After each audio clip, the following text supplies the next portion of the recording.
Veggies can benefit out of a 2-inch bias cut. It's going to make them look longer, and actually it's going to give it a better look. To do that, of course, wash your produce before we start. I trim both ends.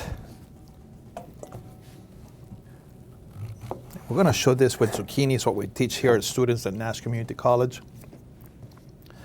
And basically, it's a 45-degree cut. This is your knife at 90 degree.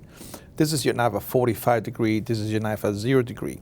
So sometimes, especially my students, if you have a hard time to remember, just hold your knife here, and halfway. That's a 45-degree cut, and just transfer that cut into your zucchini.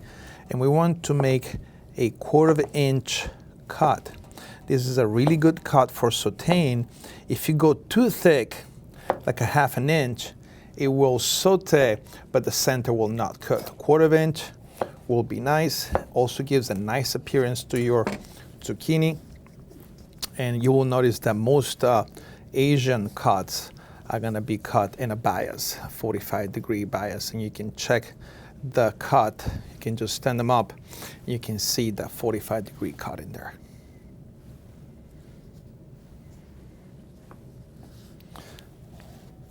You can also put them together, and you can check for consistency. Consistency is make sure that each of them has the same thickness.